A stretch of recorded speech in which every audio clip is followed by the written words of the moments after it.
কৃষ্ণ কৃষ্ণ হৰি হে ৰাম ব্ৰাহ্মণ দেৱৰ প্ৰতিকূল চিন্তি বোলে দাৰহ পালে বাক ৰহে অৰে তোৰা কৈক লাগি যাহ নুহু দিয়া আমাক ঐতো আহি কেনে মহিমা দেখা হ বুলি আমি ঋষি ৰাজ এহি বুলি হাতে ধৰিবে তবাৰী দাৰৰ কৰিলা বাজ। এই ক'ৰ পৰা আহিছা সেই তোমালোকে অনুমতি ল'ব লাগে বুলি নাজানা নেকি? এই বুলি কৈ বেটেৰে ঠেলি পেলাই দৰ্জা বাঢ়ি কৰি উঠিয়াই দিলে। এই ৰাম বিমানৰ পৰা বৈষ্ণৱসকলে বিস্ময়ে আচন্ত সঁচাই যাইবা কন পাই চাৰি মহাসিদ্ধ ৰহিলন্ত সেই ঠাই কৃষ্ণ দৰ্শনে ভৈল আশা ভংগ আকস্মিতে হেতে তীক্ষ্ণ কিঞ্চিতে ক্ৰোধ জন্মিয়া মনত ৰকত ভৈলা নয়ন ক্ৰোধে মুনি হবে বোলয় বচন শুন অৰে হে দুৰাশয় হৰি সেৱা বলে বৈকুণ্ঠে নিবাস কৰে যত ভক্ত ছয়। চাৰি সিদ্ধৌ তৎক্ষণাতে ক্ৰোধ আহি গ'ল যে কেনেকুৱা সেই বৈকুণ্ঠততো সংৰাগ থকা মানুহ নাথাকে, নিৰ্মল হৃদয়ৰ লোকহে বৈকুণ্ঠত থাকে। আমাকো সেইটোৱে কথা কৈছে যে তোমালোকৰ বৈকুণ্ঠৰ পাৰিষদ তোমালোক, যে ক'ৰ তোমালোক ইমান খঙাল? যে আমি জানিছোঁ যে যিসকলৰ খং ৰাগ নাই, লোভ মোহ কাম ক্ৰোধ দম্ভ দস্য নাই, সেইসকলহে বৈকুণ্ঠত থাকে। কিন্তু জয় বিজয় বৈকুণ্ঠৰ পাৰিষদ হৈ তাকো ভগৱন্তৰ দুৱৰী, কিন্তু তেওঁলোকৰ ইমান খং। চাৰিদ্ধই মনলৈ ভাবিলে আৰু কি কৈছে? ক্ৰোধে মুনি হবে বোলয় বচন শুন অৰে দুৰাশয় হৰি সেৱা বলে বৈকুণ্ঠে নিবাস কৰে যত ভক্ত ছয়। ভক্তসকলে হৰি সেৱা কৰি কৰি কৰি কৰি প্ৰমোচন পাই পাইহে বৈকুণ্ঠত পায়হি। জয় বিজয়ো কি কৰিছিলে? তেনেকৈ ভক্ত হৈ সেৱা কৰি কৰি কৰি কৰি এদিন বৈকুণ্ঠৰ দৌৰি হ'বলৈ সক্ষম হৈছিল। কথাটো কৈছেনে? কাৰণ হৰি সেৱা। সেইকাৰণে যিসকল নামঘৰলৈ আহে সেইসকল ভক্ত, আৰু সেই ভক্তসকলে যদি নামঘৰত ক্ৰোধ আহে, খং আহে, সেই জয় বিজয় নিচিনা এটা গতি হয়। গ'লে আমি নামঘৰত আহোঁতে আমাৰ বহুত যে অপৰাধ হয়, দুখ হয়, কেতিয়াবা নামঘৰলৈ আহিও যে আমি বিপদত পৰিব লগা হয়। নামঘৰত ক্ৰোধ, নামঘৰত দম্ভ দস্য হ'লে জয় বিজয় নিচিনা হয়। কাৰণ নামঘৰলৈ আহিছোঁ কেলৈ? সেইখিনি ত্যাগ কৰিবৰ কাৰণেহে। যদি নামঘৰতো সেই নাটকখন কৰোঁ তেন্তে সেই জয় বিজয় নিচিনা আমাৰ গতি হ'ব। ক'বগৈ কথাবিলাক। হে ৰাম হবে সম দৃষ্টি নাহি নপৰ থাকি তাক সম্বাৰ মাজে তোৰা দুহান্তৰ ইমত বিষম স্বভাৱ ভৈল কি কাজে। বৈকুণ্ঠত থকা লোকসকলৰ সমভাৱ থাকিব লাগে, তাত কোনো উচ্চ নিচ্চ নাই, ভেদাভেদ নাই। এইজন আগত আহিলে সেইজন বোলে নহয় তেওঁ নামতি মানুহ লাইকোটাটো দিব লাগিব, এইজন বোলে এনেকুৱা তেনেকুৱা বৈকুণ্ঠ নামঘৰত নায়েই। কিন্তু আমি ভকতসকলে এইবিলাক কৰি লওঁ, নহয়নে বাৰু বাপ? আমাৰ নাই। আমাৰ হয়তো এতিয়া বৰ্তমান সমাজখনত তেনেকুৱা কোনো ব্যৱস্থা নাই কৰা। আমাৰ যিজন আগত বহে বোলে নহয় বাপ তেওঁহে নহয়, এজনে বকা কৰিছোঁ জানো? নাই কোৱা। আগতে কিন্তু আছিলে। তেওঁ যেতিয়া নামত বহিছে ভকত, নাম গাবলৈ যেতিয়া আসন লৈছে তেওঁ পৰম ভক্ত। নামঘৰলৈ যদি আহিছে তেওঁ ভকত। তেওঁ ভালনে বেয়া, মই কিমান ডাঙৰ ভকত, তেওঁ কিমান সৰু ভকত, এইবিলাক বিচাৰ নামঘৰত নচলে। সেইবোৰ বিচাৰ ভগৱন্তই কৰিব। আপুনি কিমান ভকতি কৰিছে, মই কিমান ভকতি কৰিছোঁ, তেওঁ কিমান ভকতি কৰিছে, চিল মাৰি থোৱা থাকে। সৰু এটা কাহিনী ক'ম, নহ'লে আপোনালোকৰ টোপনি ধৰিব। আমি কিতাপ ভাগত লিখিছোঁ সেই কাহিনী। ভকতসকল কেনেকৈ থাকিব লাগে? অন্তৰত এক ঈশ্বৰক দেখায়ক নানা বাহিৰত, অন্তৰত বোধ বাহিৰত জৰ পায়, বুদ্ধিতে সমস্ত তেজিও দেখায়ক সংগ বাহিৰত এহিভাৱে ৰাম বেকত ফুৰাই। ভকতৰ চৰিত্ৰটো অন্তৰত এক ঈশ্বৰক দেখায়ক নানা বাহিৰত। মই একশৰণীয়া হ'লোঁ বুলি বেলেগৰ তালৈ গ'লে মোৰ একশৰণটো নষ্ট হৈ নাযায়। মই যাবলগীয়া হৈছে, মোৰ নীতি নিয়মৰ লগত সেই সমাজখনৰ নীতি নিয়ম নিমিলে, সেই বুলি মই সেই সমাজখনলৈ নাযাম নেকি? তালৈ গ'লেই আপোনাৰ শৰণটো ভস্ত হ'ব নি? আপোনাৰ শৰণটো ইমান থুনু কাৰণে আপুনি যদি ঈশ্বৰৰ প্ৰকৃতাৰ্থত হৃদয়ে মনেৰে ভাৱনাৰে কায়ে অৰ্পণ হৈছে, আপোনাক সেই স্থানৰ পৰা কোনো অপশক্তিয়ে থাকিলেও আঁতৰাই আনিব নোৱাৰে। আমি এতিয়া বাহ্যিকটো কৰাৰ কাৰণে আমাৰ বিপদবোৰ হৈছে। কথাটো গম পাইছেনে কথাটো? গতিকে আপুনি কোনোবা এটা স্থানত গ'লেও আপোনাৰ এক ঈশ্বৰবাদৰ পৰা আপোনাক আঁতৰাই আনিব নোৱাৰে। তেওঁ কৰিছে কৰক, তেওঁ বুজি পোৱা নাই। সেইকাৰণে কৈছে অন্তৰত একো ঈশ্বৰক দেখাইব নানা বাহিৰত, অন্তৰত বোধ বাহিৰতো জ্বৰ পায়। বাহিৰত আপুনি জ্বৰ, কিন্তু অন্তৰত আপোনাৰ বোধ আছে যে প্ৰকৃততে এইটো নহয়, এইটোহে হ'ব লাগে, আৰু সেইমতে আপুনি ধ্যানস্থ হৈ থাকে। কথাটো বুজিছেনে বাৰু? চাব দিয়ে কথাবিলাক। গতিকে এটা কাহিনী কওঁ সৰুকৈ। এটা সৰ্প আছিল, ৰাস্তা এটাতে থাকে। সেই ৰাস্তাটোৱে ভকত বৈষ্ণৱসকলে একদম ফুচাই একদম শুদ্ধমতি হৈ ফেট তুলি খেদি আহে, বহুত লোকক খুটি পেলাই মাৰিলেও। একদম সেই ৰাস্তাটোত তেওঁ পৰি থাকে, কোনো লোক সেই ৰাস্তাটোৱে নাযায়, কোনো লোক সেই ৰাস্তাটোৱে নাযায়। এদিন এজন সাধু আহিলে, সেই ৰাস্তাটো আহিবলৈ ল'লে, লোকসকলে ক'লে বোলে আপুনি এইটো ৰাস্তা নাযাব দেই, বৰ মস্ত এটা ফেটিসাপ পৰি থাকে, আৰু লোক গ'লে বোলে খেদি আহে, আৰু খুটি বহুত মানুহ এতিয়ালৈকে মাৰিছে। সাধুজনে ক'লে বোলে মই যাম, কোনো সেইটো চাম মই। তেওঁ সাধক পুৰুষ গ'ল, সৰ্পইটো খেদি আহিলে আগৰ নিচিনাকৈ, একদম ফেট তুলি ফুচকৈ আহিছে। সাধুজনে ক'লে ঐ তই আজিও তই ক্ৰোধটো এৰিব পৰাই নাই নে? তই পূৰ্বজন্মত এনেকুৱা ক্ৰোধ কৰাৰ কাৰণে তই সৰ্পজনী পালি, আৰু আজিও তই মানে সৰ্পজনী হৈও তই ক্ৰোধ এৰিব পৰা নাই। হাততে কমণ্ডলত আছিলে পানী, মাৰি দিলে। তেওঁ সিদ্ধ পুৰুষ, মাৰি দিয়াৰ লগে লগে সৰ্পৰ ভাৱনা গুচি তেওঁ জ্ঞান ঘূৰি আহিলে, অতীজৰ কথাবিলাক মনত পৰি গ'ল। যেনেকৈ ধ্ৰুৱই ধ্যান কৰোঁতে কৰোঁতে একো নজনা হৈছিল, ভগৱন্তই শংখটোৱে খোজ মাৰি দিয়াৰ কাৰণে চেতনা আহিছিলে। ব্ৰহ্মদেৱো তেনেকুৱা হৈছিল নহয়, টপ পৰি থাকোঁতে ভগৱন্তই আহি চেতনা শক্তি দিছিল। ঠিক তেনেকৈ সাধুজনে সৰ্পটোক চেতনা শক্তি দিয়াৰ লগে লগে সৰ্পটোৱে বুজি পালে যে মই পূৰ্বজন্মত এনেকুৱা ধৰণৰ কৰ্ম কৰাৰ কাৰণে আজি সৰ্পজনীত জন্মগ্ৰহণ কৰি আজি সৰ্প হৈও আকৌ মই সেই ক্ৰোধ ভাৱটো এৰা নাই। তেতিয়া সাধুজনক ক'লে, সেই গুৰুদেৱ মই কি কৰিম? বোলে তই এইবিলাক এৰি দে। গুচি গ'ল সাধু, সৰ্পটো থাকে আৰু এতিয়া ফুচফাচ নকৰে আৰু। সেই সাধুজনৰ কথা মানি সৰ্প জীৱনটো পাৰ কৰিবৰ কাৰণে তেওঁ একদম ঠাণ্ডাকৈ আছে। ইকান সিকানকৈ গম পালে যে আজিকালি সাপটোৱে একো নকৰে, ৰাস্তাতে পৰি থাকে, কোনোবা ল'ৰা এটাই দেখিলে নেগুৰডালতে ধৰি দলিয়াই দিয়ে, কোনোবাই লঠিয়াই থৈ যায়, একো নকৰে। কোনোবাই সৰু সৰু ল'ৰা ছোৱালী চুচুৱাই লৈ ফুৰে। এনেকৈ কৰোঁতে কৰোঁতে কৰোঁতে কৰোঁতে সৰ্পটো জৰাজীৰ্ণ অৱস্থা হৈছে। কৰোঁতে কৰোঁতে অত্যাচাৰ হৈছে, কিন্তু গুৰুজনেতো কৈ থৈ গৈছে, তেওঁ সহিব লগা হৈছে। তেওঁ ক্ৰোধ এৰি দিছে আৰু। আকৌ সেই সাধুজন সেইফালে ঘূৰি আহিলে, ঘূৰি আহি সৰ্পটোক দেখিলে, তাৰ অৱস্থা একেবাৰে বেয়া, যাওঁ যাওঁ অৱস্থা। বোলে কি হ'ল তোৰ? বোলে সেই গুৰুদেৱ আপুনি কৈ যোৱাৰ পাছৰ পৰা মই এইবোৰ এৰিলোঁ নহয়, এতিয়া মোৰ অৱস্থা এইটো, অৱস্থা মোৰ এইটো। ঐ তেনেকৈ নহয় নহয়, ফুচ কৰিবি, খালি নেকামুৰিবি। তই ফুচ কৰ, কিন্তু নেকামুৰিবি। অৰ্থাৎ ভকতসকলে বাহিৰত সকলো ধৰণৰ কৰ্ম চিন্তা কৰি থাকক, কিন্তু ভিতৰি কৰ্মটো বা বাদ পৰি থাকিব লাগিব। এতিয়া আকৌ আমি ভিতৰি মানে দেখাওঁ বা বাহিৰে দেখাওঁ, ভিতৰি কামটো ওলোটাকৈ কৰোঁ। ভকতক এইটো কৈছে যে বাহিৰত আপুনি জগতখনত মিলি থাকক, কিন্তু ভিতৰি আপুনি কিন্তু সেই হিংসা বা অন্যায়ৰ পৰা অকণমান পাৰিলে আঁতৰি থাকক। সেইটোকে কৈছে যে তই ফুচ কৰি থাক, কিন্তু নেকামুৰিবি, হিংসা নকৰিবি। আমি এই কিতাপ ভাগত লিখিছোঁ এইটো, যে কথাটো গম পাইছিলে কথাটো। গতিকে এনেধৰণৰ চিন্তা চৰ্চাত ভকতসকলে থাকিব লাগিব, ধমকিও দিব লাগিব।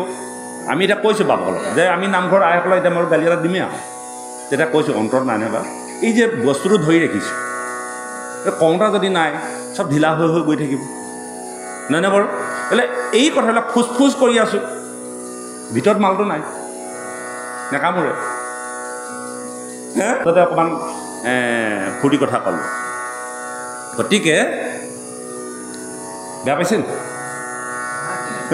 কৃষ্ণ, আচ্ছা, হা হা নাহে আকৌ আপোনালোকে, আপুনি অহাৰ কাৰণে ক'লোঁ, আকৌ আহে বা আমি মানে ভকত গোটাবৰ কাৰণে এইবোৰ কৈছোঁ। কৃষ্ণ, আমি বৰ নিশকতীয়া হৈ গৈছোঁ।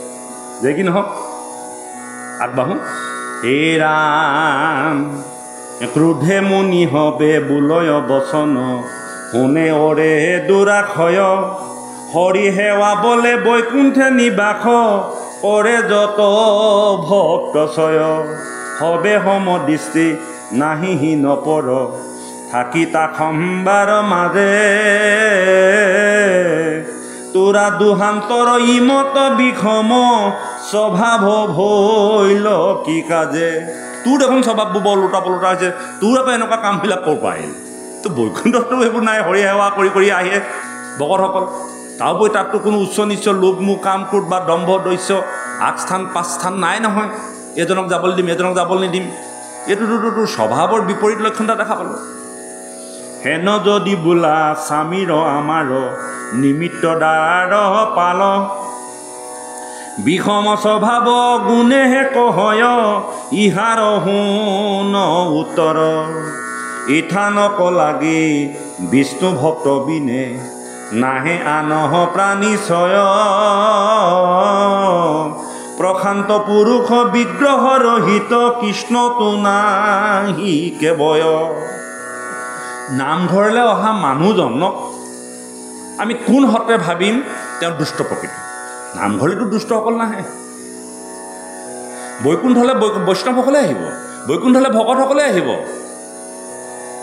পাইখৰসকলে আহিব বৈকুণ্ঠলৈতো বেলেগ মানুহ নাই নে চুৰ আহিব নেকি নামঘৰলৈ ডকাইত আহিব নেকি নামঘৰলৈ অসৎ চিন্তাৰ মানুহ আহিব জানো নাহে নহয় যদি নাহে তেতিয়াহ'লে আমি নামঘৰলৈ অহা মানুহবিলাকক কিয় আমি বেয়া ধৰণে ভাবোঁ যদিও তেওঁ বেয়া আমি ঘৰত ভাবি থকা কথাটো নামঘৰত কিয় ভাবিব তেওঁ কিজান সেইখিনি ত্যাগ কৰিয়ে নামঘৰলৈ আহিছে সেইকাৰণে নামঘৰলৈ অহা প্ৰত্যেকজন মানুহকে আপুনি এটা দৃষ্টিৰে দেখিব লাগিব আপুনি যেনেকুৱা তেওঁ তেনেকুৱা এই ভাৱনাটো আনিবৰ কাৰণেই আমি অভ্যাস কৰিব লাগিব আমি সেইকাৰণে বাৰম্বাৰ কওঁ যে চাহখিনি কেলৈ এইফালৰ পৰা দিব লাগে কওঁনে সেইফালৰ পৰাও দিব এদিন সেইফালৰ পৰা দিবচোন এদিন এইফালৰ পৰা দিবচোন ইয়াৰ অৰ্থটো কি যে মই ভাগৱত গালোঁ মই নামখা গালোঁ বুলি কোনে চাহ কাপ মোৰলৈকে কিয় লৈ যাব লাগে ইয়াততো তেনেকুৱা কথা নাই নে বাপ আজি কথাখিনি হৈছে কিন্তু আমি এই কথাখিনি আগৰ পৰাই কৈছোঁ যে আমাৰ সমাজত যে কোনোবা এজন জ্যেষ্ঠক গৈ আগতে দিব লাগিব এনেকুৱা কোনো কথা নাই মাজত ধৰি ধৰি দিব নালাগে কোনোবা এটা ছাইডৰ পৰা ধৰিলে সেই ছাইডটো ক্লিয়াৰ কৰিব লাগে সেই দুজনক দিয়া গৈ এইফালে দুজন নহয় এইবোৰ আমাৰ নাই তাৰমানে সনাতন পৰম্পৰাত আমাৰ বৈকুণ্ঠ দৰ্শনত এইবিলাক বস্তু নাই আমি যোনেই যি নহওঁ লাগিলে কিন্তু সেই স্থানত যিদিনাখনি আমি উপবিষ্ট হ'লোঁ বহিলোঁ তাত আমাৰ সকলো সমান কোনো শ্ৰেষ্ঠ নাই কোনো নিকৃষ্ট নাই এই শ্ৰেষ্ঠ নিকৃষ্ট উচ্চ নিচ্চ ভাবিলে আমাৰ পাপ আহিব হে ৰাম তভু দেখা তোৰা আপোনাৰ মতে শংকা কৰা অকাৰণ এতেহে জানিলোঁ তোৰা দুইজন কপতি দুষ্ট দুৰ্জন শুন অৰে দুষ্ট ভয় শংকা ভাবে যাব তথা কয় ভেদ সিটো ভেদ আত কাহাৰো নাহিকে ইটো কথা সত্য বেদ সমস্ত জগত তাৰ উদৰত হে দেৱ কৃপাময় তাতো আৱে তোৰা সামান্যৰ মতে উপজাইলে মহাভয় এতেকে বৈকুণ্ঠ নামৰ দুৰ্যশ কৰাইলি তোৰা বহুত ভৈল অপৰাধ আমাৰ পায় চিত্ৰ বিহিবোৱা যি উচিত তই গোটেই বৈকুণ্ঠখনকে কলংকিত কৰি পেলালি গতিকে তই দুষ্ট তই দুৰ্জন হৈ যেতিয়া তই বৈকুণ্ঠত এনেকুৱা আচৰণ আহিলে তোক আমি প্ৰায়চিত্ৰ কৰিব লাগিব আৰু লগে লগে তেওঁলোকে শাপ দিবলৈ প্ৰস্তুত হ'ব সেইকাৰণে আমি নামঘৰত আহি যদি এনেধৰণৰ আচৰণ কৰোঁ আমিও সেই চাৰি হৃদয় দিয়াৰ দৰে অভিশপ্ত নহ'লেও কোনোবা এজন অন্তৰে কিন্তু আমাক অভিশপ্ত দি যাব আৰু তাৰ কিন্তু চিকিৎসা আমাৰ নহ'ব গতিকে খুব সাৱধান নামঘৰত সোমোৱাৰ লগে লগে আমি বহুত সাৱধান হ'ব লাগিব এই কথাবিলাক জানিবৰ কাৰণে ভাগৱত শুনিব লাগে আজি আপোনালোকে এই কথাখিনি শুনিছে এই কথাখিনি যদি স্পষ্টভাৱে যদি আপোনালোকে হৃদয়ংগম কৰে নামঘৰত চেনেলযোৰ থৈ অহাটো ডাঙৰ কথা চেনেল ইয়ালৈও আনিব পাৰে চেনেলযোৰ কেলৈ থৈ আহোঁ চেনেলত বেয়া বস্তু লাগি আছে চেনেলযোৰ থৈ আহিলে নহ'ব শৰীৰৰ বেয়াখিনি যদি কেনেবাকৈ আমি দৰ্জাৰ মুখতে থৈ আহিব পাৰোঁ যোৱা আমাৰ ভাগৱতত তেনেকুৱা কথা ওলাইছিল নহয়নে বাৰু আমাৰ তিনিজন ৰৈ থাকে নহয় কোন বা আছে এতিয়া তিনিজন ৰৈ ইয়াততো আমি চব চিধাই থাকোঁ ওলাই গ'লেহে গণ্ডগোলটো লাগে সেই তিনিজন পাপ কলি আৰু মায়া এই তিনিটা বস্তু আমাৰ গেটৰ মুখতে ৰৈ আছে তেওঁলোকে ইয়ালৈ প্ৰৱেশ কৰিব নোৱাৰে পাপ ইয়াত আহিব নোৱাৰে ইয়াত কলি প্ৰৱেশ কৰিব নোৱাৰে আৰু মায়া প্ৰৱেশ নাই আপুনি চাবচোন নামঘৰত থাকিলে সেই ভাৱকেইটা উদয় নহয় আপোনালোকে নিজে নিজে অনুভৱ কৰিব মায়া নাথাকে আৰু কি নাথাকে পাপ নাথাকে কিবা এটা কাম পাপ কৰিবলৈ মন নাযায় তাৰ ভিতৰত কোনোবাই হয়তো কৰিবলৈ বিচাৰে তথাপিতো তেওঁ মানে সেইখিনিৰ পৰা অলপ হেৰি থাকে যে কি নহওক গতিকে আমি ওলাই যোৱাৰ লগে লগে আকৌ সেইকেইটা বস্তু লগ হয় কিন্তু সেইকেইটা বস্তু লগ হ'লেও সেইকেইটা বস্তু যাওঁতেও লগত নিনিব পৰা এটা ব্যৱস্থা আছে কি আছে বাৰু আমি কৈছিলোঁ যোৱাবাৰ অখণ্ডিতভাৱে নাম জপ কৰি থাকিব লাগে অখণ্ডিতভাৱে সেইকাৰণে অখণ্ডিতভাৱে নাম জপ কৰি থকা লোকে কেতিয়াও পাপ আৰু কলি আৰু মায়াই প্ৰৱেশ কৰিব নোৱাৰে কাৰণ নাম এৰিলেই মন্ত্ৰ মুখৰ নাম এৰিলেই আপোনাক কলি প্ৰৱেশ কৰিব ভয় সেইকাৰণে আগৰ ঋষিমুনিসকলে কলি নামৰ এনেকুৱা এটা মহা দুৰ্জন শক্তি আহিব বুলি ভাবি কিমান বছৰ হাজাৰ বছৰ তেওঁলোকে যজ্ঞ কৰি আছে কিন্তু যজ্ঞ কৰি তেওঁলোকে কোনো ফল নাপালে গাটোহে তেওঁলোকৰ ধোঁৱা বৰণীয়া হ'ল এতিয়া দেখিলে যে কলিত ভাগৱত শ্ৰৱণ কৰি পৰীক্ষিত মহাৰাজনে মুক্তি পালে গতিকে কলিত ভাগৱতেই শ্ৰেষ্ঠ হে ৰাম এতেকে বৈকুণ্ঠ নামৰ দুৰ্যখ কৰাইলি তোৰা বহুত ভৈল অপৰাধ আৰু পায় চিত্ৰ বিহিবোৱা যি উচিত জাতো আত্মপৰ ভেদ বুদ্ধি ভাৱ দেখিলা তোমাৰ দুই সেইকাৰণে তোৰা বৈকুণ্ঠ লোকত থাকিবাৰ যোগ্য নুই কিন্তু ক্ৰাম ক্ৰোধ লোভ তিনি বৈৰী পাপৰূপ অমংগল যিলোকে আশ্ৰয় হিঠানক লাগি এটিক্ষণে পাপি চল গতিকে কাম ক্ৰোধ লোভ মোহ দম্ভ দস্য আচৰিলে যি স্থানত থাকিব লাগে তই সেই স্থানলৈ যা তই সেইটো স্থানৰ কামহে কৰিছ লোভ মোহ দম্ভ দস্য পাপ আচৰণ কৰিলে ক'ত ঠাই পায় নৰকত গতিকে তই যেতিয়া তেনেকুৱা ধৰণৰ চিন্তা চৰ্চা কৰিলি গতিকে তই তালৈকে যাগে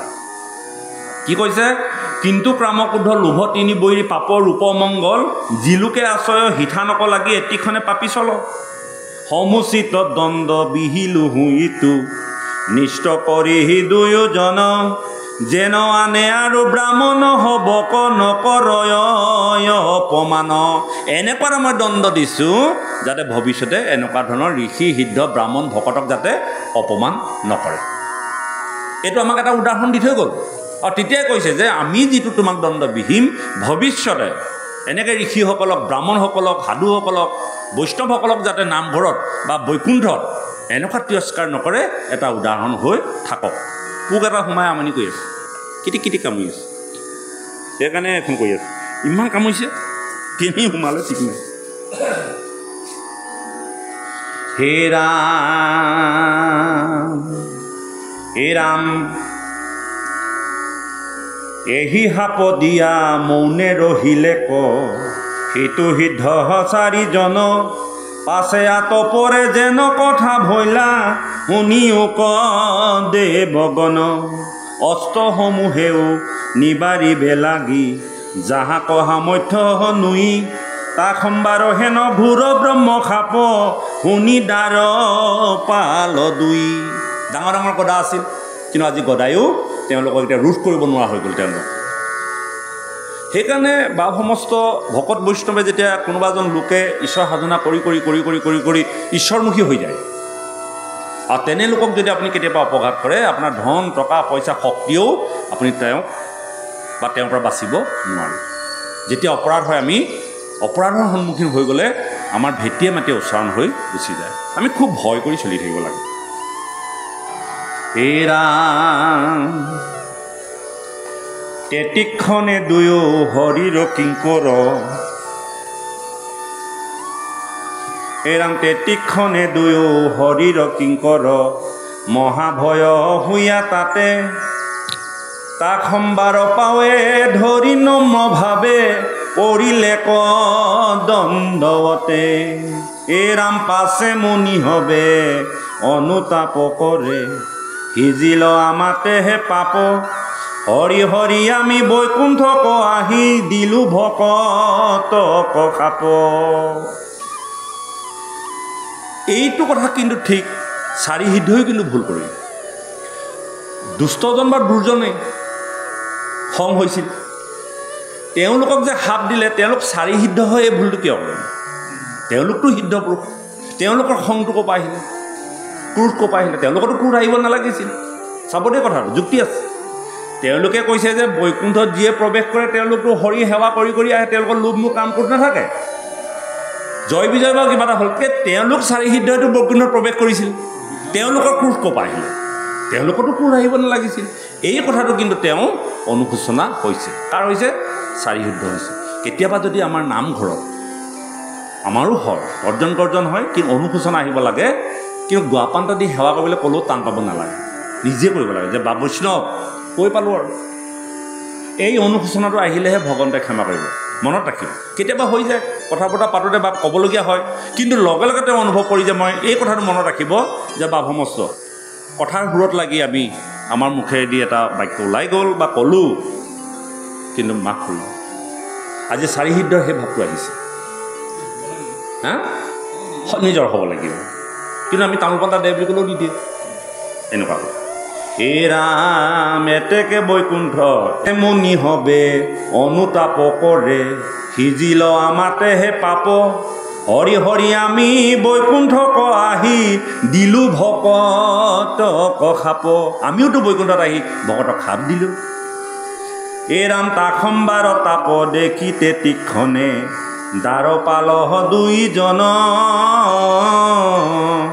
কৃতাঞ্জলি হুয়া বিনয় কৰিয়া বুলি বেলৈলা বচন শুনা মনি হব আমি পাতকিক কৰিলা উচিত শাস্তি আটকদাচিত তোমাৰ খবৰ অপৰাধ নাহি আতি কিন্তু ঈশ্বৰৰ আজ্ঞা কলংঘিয়া আমাতো যি পাপ ভৈল ইটো তোমাহাৰ দণ্ডে পুনু সিটো সমূলঞ্চে নাখ গৈল আৱে আমাহাক এহি কৃপা কৰা যাওঁ হেহি হেহি লোক বান্ধৱ কৃষ্ণৰ স্মৰণ সদায় তৈতে তৈতে নুগুচক এই কথাটো আপোনালোকে মনত ৰাখিব বৰ ধুনীয়া পাঠ এতিয়া আমি পঢ়ি আছোঁ জয় বিজয়ে চাৰি সিদ্ধৰ অনুতাপ দেখি চাৰি সিদ্ধই সেই কথাখিনি যেতিয়া অনুতপ্ত হ'ল যে পাপ হৈ গ'ল তেতিয়া জয় বিজয় কৈছে সেই সিদ্ধসকল আপোনালোকৰ ভুল নাই আমাৰ কৰ্ম অনুসৰি আমি দণ্ড পাইছোঁ বৈকুণ্ঠত থাকি আমি এনে আচৰণ কৰিব নালাগিছিল তাৰ সমুচিত আপোনাভাৱে আমাক দণ্ড দিলে এয়া আমাৰ প্ৰাপ্য কিন্তু এটা আপোনালোকে কৃপা কৰকচোন যদিও আমি দণ্ডিত হৈছোঁ যাতে য'ত আমি ভোগ কৰিম বা য'ত থাকিম তাৰ পৰা যাতে ঈশ্বৰ চিন্তা কৰি থাকিব পৰা গুণকণ দিয়ক মনত ৰাখিব সেইকাৰণে কৈছে আমি কেতিয়াবা কৰ্মৰ বান্ধনত বা কৰ্মৰ বিপাকত আমি নৰকত যাব পাৰোঁ কিন্তু আমি প্ৰাৰ্থনা কৰিব লাগিব হে প্ৰভু ভগৱন্ত যদি মই নৰকগামীও হওঁ যাতে নৰকৰ পৰাও যাতে মই তোমাক পাহৰিব নালাগে এইকণ কৃপা কৰা আমাৰ প্ৰাৰ্থনাটো হ'ব লাগে গতিকে অজামিলে ব্ৰাহ্মণ হৈ পূৰ্বজন্মত ইমান সাধনা থকাৰ পাছতো তেওঁ কি হৈছিল বেশ্যাতগামী হৈছিল কিন্তু তাৰপৰাও তেওঁ ঈশ্বৰক সেৱা কৰাৰ কাৰণে তেওঁ পৰিত্ৰাণ পালে নহয়নে বাৰু বলিয়ে পাতালত থকাৰ পাছতো ঈশ্বৰ সেৱা কৰি আছিল গতিকে আমি কেতিয়াবা আমাৰ কৰ্ম অনুযায়ী কেতিয়াবা আমি বিপাক ঘটি যাব পাৰে ডাঙৰ কথা নহয় কিন্তু তাতো যাতে আমি ভগৱন্তৰ চৰণ সেৱা কৰিবলৈ যাতে নেপাহৰোঁ এই কথাটোহে আমি ভগৱন্তক প্ৰাৰ্থনা কৰিব লাগে এই কথাটো এতিয়া জয় বিজয় কৈছে যে কিন্তু ঈশ্বৰৰ আজ্ঞা কলংঘিয়া আমাতো যি পাপ ভৈল ইটো তোমাৰ হাৰত দণ্ডে পুনু সিটো সমূলঞ্চে নাখ গৈল তোমালোকৰ দণ্ডত আমাৰ সমূলঞ্চে শেষ হৈ গুচি গ'ল যিটো মই ঈশ্বৰৰ আজ্ঞাক পালন নকৰি এই কাম কৰিলোঁ তাৰপিছত কি কৈছে আৱে আমাহক এহি কৃপা কৰা যাওঁ যেহি হেহি লোক তোমালোকে যি অভিশাপ দিলা য'ত য'ত যাব লাগে আমি যাম যাবতো লাগিবই কিন্তু বান্ধৱ কৃষ্ণৰ স্মৰণ সদায় তৈতে তৈতে নুগুচক যাতে তাত আমি এই ঈশ্বৰ সেৱা যাতে ল'বলৈ নাপাহৰ এইকণ কৃপা কৰা। এই ৰাম শুনিও কনৰ পৰম সুন্দৰ শ্ৰীভাগৱত শাস্ত্ৰ মুকুতিদায়ক ভকতি বৰ্ধক কলি যুগে ইহে মাত্ৰ। এই ৰাম ধৰ্ম জ্ঞান লয়া বৈকুণ্ঠক গৈলা ভগৱন্ত কৃপাময় অজ্ঞান আন্ধাৰ বিনাশ কৰয় ইহাস্ত ভৈলা উদয়। এতেকে ইহাক শ্ৰৱণ কৰিয়া একান্ত সাধুৰ সংগে পৰম দুৰ্লভ বৈকুণ্ঠ নগৰ লভিবাহা মহাৰংগে। হে কৃপাময় ময়ী অধমক কৃপা কৰা হেন মত তজু ভক্ত সংগে গুণ নাম গায়া জিমতে থাকো সতত। সেইকাৰণে সেই সভাসদসকল, সেই নৰসকল মহাভাগৱতৰ কথাখিনি অমান্য নকৰি সাধুৰ সংগত আহি কৃষ্ণ নাম গালেহে তুমি মুক্তি পাবা। ঘৰত গাবলৈ কোৱা নাই, সাধুৰ সংগত গাবলৈ কৈছে। অৰুণ চৰণ হৃদয়ে ৰহুক মুখে ৰোকহত যু নাম গোপাল চৰণ কহে সৰ্বক্ষণ ডাকি বলা ৰাম ৰাম।